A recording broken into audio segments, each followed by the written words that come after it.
আসসালামু আলাইকুম। আমাদের এই চ্যানেলে ইসলামিক ভিডিও আপলোড করা হয়। আমাদের এই ভিডিও পেতে আমাদের চ্যানেলটিকে সাবস্ক্রাইব করুন এবং বেল আইকনটি ক্লিক করুন। আজকে থেকে প্রায় 4014 বছর আগের কথা। একটা চমৎকার সভ্যতা ছিল, ঐতিহাসিক সভ্যতা। তার নাম ছিল ব্যাবিলন। এটা ইরাকে ছিল। সেখানে বাবেল নামে একটা শহর ছিল। আমরা অনেকে জানি না যে বর্তমান বাগদাদ হচ্ছে সেই বাবেল নগরী। বর্তমান বাগদাদ হচ্ছে সেই বাবেল নগরী। আর বাবেল সম্পর্কে আল কোরআনে কিন্তু আয়াত আছে। আল কোরআন এমন একটা কিতাব, বিস্ময়কর কিতাব, যেখানে সব কিছুই নাজিল করা হয়েছে। তো আল্লাহ পাক সূরা কাহফে তো বলেছেন, ওয়ালাকাদ সাররাফনা ফি হাযাল কুরআন লিন-নাসি মিন কুল্লি মাসাল। আমি এই কোরআনে মানব জাতির জন্য প্রত্যেকটা বিষয়কেই ব্যাখ্যা করেছি। ওয়া নাযালনা আলাইকাল কিতাবা তিবয়ানান লিকুল্লি শাই। হে নবী, আমি আপনার প্রতি এমন একটা কিতাব নাজিল করেছি যেটা তিবয়ানান লিকুল্লি শাই, প্রত্যেকটা বিষয়কে ব্যাখ্যা করে। যারা আহলে কোরআন ভ্রান্ত আকীদার অনুসারী, তারা কিন্তু এই আয়াত থেকেই দলিল পেশ করে যে কোরআন তো তিবিয়ানান লিকুল্লি শাই, প্রত্যেকটা বিষয়ের ব্যাখ্যা। তার নতুন করে হাদিসের কি প্রয়োজন আছে? এটা আমাদের আলোচনার টপিক না, আমরা ওদিকে যাচ্ছি না। তো আল্লাহ পাক কোরআনে কিন্তু বাবেল নগরীর কথা বলেছেন। সূরাতুল বাকারার 101-2 এই আয়াতগুলোতে আছে। এই বাবেল নগরী তৎকালীন সময়ে জাদুবিদ্যার একটা আকড়া ছিল আর কি।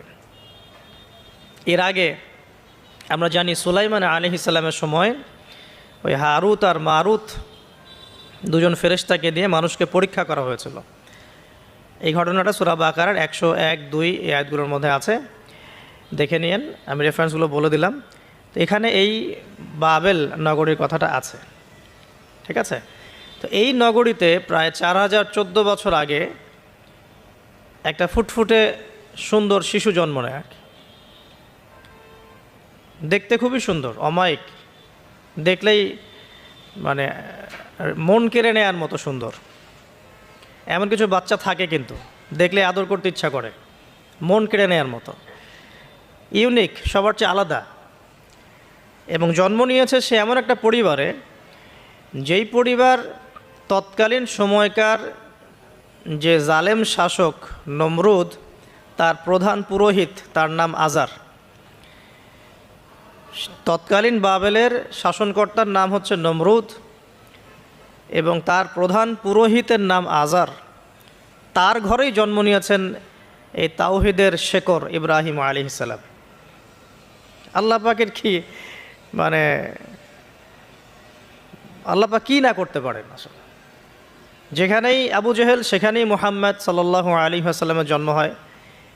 যেখানেই নমরুদ, সেখানে ইব্রাহিমের মতো মানুষ আসেন। যেখানেই ফেরাউন, সেখানে আবার মূসা আসেন। মূসাকে আল্লাহ রাব্বুল আলামিন ফেরাউনের ঘরেই মানুষ করলেন। ইব্রাহিম আলাইহিস সালামকে আল্লাহ পাক আজারের ঘরেই মানুষ করলেন।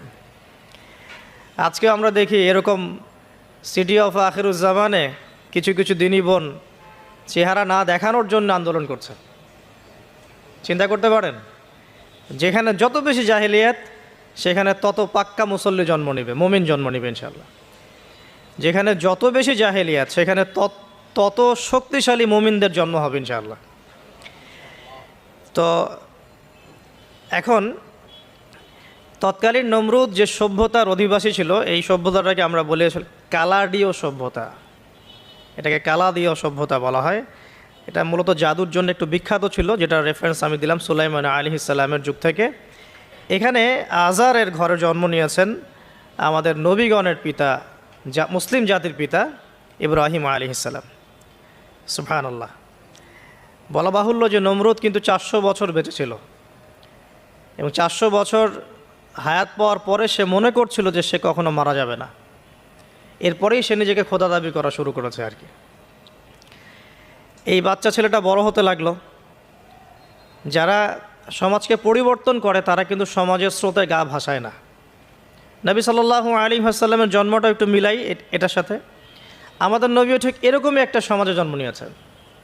ইব্রাহিম আলাইহিস সালাম যেমন জন্ম নিয়েছেন শিরকে ভরা সমাজে, চতুর্দিকে মূর্তি পূজা হচ্ছে, ইভেন তার বাসায় তার বাবা হচ্ছে মূর্তি পূজারীদের সর্দার, তার ঘরে তিনি জন্ম নিয়েছেন। ঠিক তেমনি রাসূল সাল্লাল্লাহু আলাইহি ওয়াসাল্লাম যে মক্কায় জন্ম নিয়েছেন, সেই মক্কা ছিল শিরকের আকড়া।